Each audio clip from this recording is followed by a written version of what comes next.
തേന്മാവിൻ കൊമ്പത്ത് കൊതിച്ചതും വിധിച്ചതും June 29 മുതൽ എല്ലാ ദിവസവും രാത്രി 9 മണിക്ക്. സത്യത്തിൽ വല്ലാത്തൊരു ധർമ്മസങ്കടത്തിലാണ് ഞാൻ. എന്നെക്കുറിച്ച് ഓർത്തുള്ള വിഷമമാണെങ്കിൽ അത് വേണ്ട മോനെ. ഒറ്റയ്ക്ക് കഴിഞ്ഞ് ഇപ്പൊ എനിക്കത് ശീലമായി. എനിക്ക് വേണ്ടി നീ നിന്റെ സമാധാനവും സുഖവും ഒന്നും കളയണ്ട. എന്റെയൊക്കെ ജീവിതം കഴിഞ്ഞതാ. നീ അങ്ങനെയല്ല. നീ ജീവിച്ചു തുടങ്ങുന്നതല്ലേ ഉള്ളൂ. എല്ലാം ശരിയാവും അമ്മേ. എല്ലാരെയും എല്ലാ കാലത്തും ദൈവം ഇങ്ങനെയിട്ട് പരീക്ഷിക്കില്ലല്ലോ. ഇന്നല്ലെങ്കിൽ നാളെ നമുക്കും നല്ലൊരു കാലം വരും. നമ്മൾ ആഗ്രഹിച്ചതുപോലൊരു ജീവിതം നമുക്കും കിട്ടും. അതുവരെ ഉള്ളൂ അമ്മേ ഈ പ്രയാസം. ഒക്കെ മാറും. അമ്മ കണ്ടു. ഇന്ന് ഞാൻ ഇവിടെയാ കിടക്കാൻ പോകുന്നത്. വരില്ലെന്ന് അക്ഷരയോട് വിളിച്ച് പറഞ്ഞിട്ടുണ്ട്. അത് വേണ്ടായിരുന്നു. അതെന്താ? വല്ലപ്പോഴും ഒരിക്കൽ അമ്മയുടെ കൂടെ താമസിക്കട്ടെ ഞാൻ. ശരി ശരി, നിന്റെ ഇഷ്ടം. ഞാൻ കഴിക്കാനെടുക്കാം.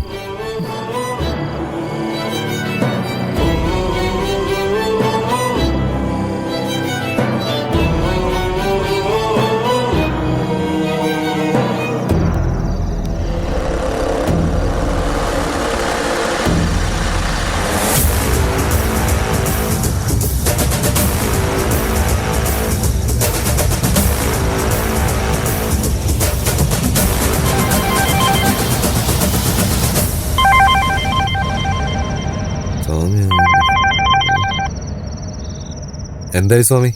ഇനി എന്താവാൻ? സംഭവിക്കേണ്ടൊക്കെ സംഭവിച്ചു. ആ പ്രേമേനെ അവിടെ കാണാനില്ല.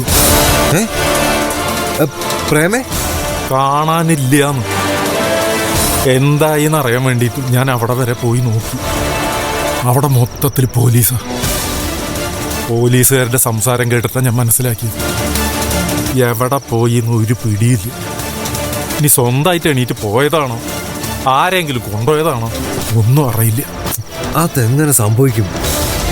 വാതില് പുറത്തുനിന്ന് പൂട്ടിയിരിക്കുമല്ലായിരുന്നു. ഓ, എനിക്കൊരു അബദ്ധം പറ്റി. ഞാൻ താഴിട്ട് പൂട്ടിയിട്ടില്ലായിരുന്നു. ഓ സ്വാമി, ശരണ അയ്യപ്പാ. ഇനിയിപ്പൊ എന്ത് ചെയ്യടോ?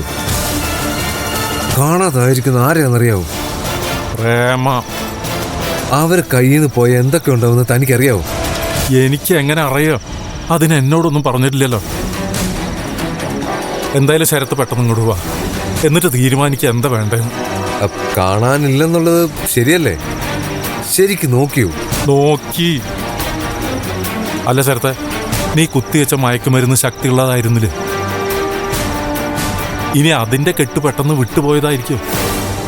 എടോ മണ്ടസ്വാമി, ഇന്ന് കുത്തിയ നാളെ വരെ നീണ്ടു നിൽക്കുന്ന ശക്തിയുള്ള സാധനമാണ് ഞാൻ ഉപയോഗിച്ചത്. അതിന്റെ ഡോസ് ഒന്നും പെട്ടെന്ന് വിട്ടുപോവില്ല. ഇത് വേറെന്തോ സംഭവിച്ച. ഒന്നെങ്കിൽ താൻ എന്നെ ചതിച്ചു, അല്ലെങ്കിൽ മറ്റാരോ വന്ന് പ്രേമ കടത്തിക്കൊണ്ടുപോയി. അതിന് പ്രേമ എവിടെ ഉണ്ടെന്ന് ആർക്കും അറിയില്ലല്ലോ. അതാ ഞാൻ തന്നെ സംശയിക്കുന്നുണ്ടെന്ന് പറഞ്ഞത്. സത്യം പറ, താനാണോ ഇതിന്റെ പിന്നില്? ശരത്തെ, ചതി അതിന്റെ നിഘണ്ടൂലില്ല. അതുകൊണ്ട് ഒരു വക വർത്താനം എന്നോട് പറയരുതാ. സൗകര്യം ഉണ്ടെങ്കിൽ ഇങ്ങോട്ട് വരാൻ നോക്കും, അല്ലെങ്കിൽ ഞാൻ എന്റെ പാട്ടിന് പോവാ. സ്വാമി പൊക്കളയല്ലേ, ഞാൻ ഉടനെ എത്താം.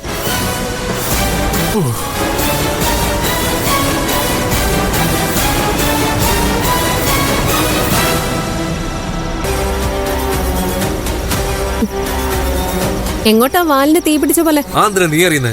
പിന്നെ ഞാൻ അറിയണ്ടേ? ഈ വീട്ടിലെ ചേച്ചി ഇല്ലാത്തപ്പോ എനിക്കാ ചാർജ്. ഓ, ഇത് പോലീസ് സ്റ്റേഷനാണെന്ന് ഞാൻ അറിഞ്ഞില്ല.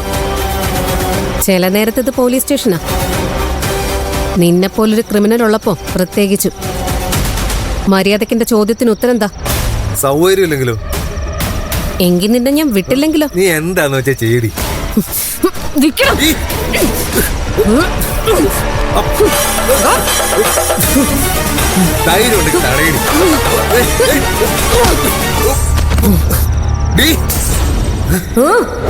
എന്താടാ?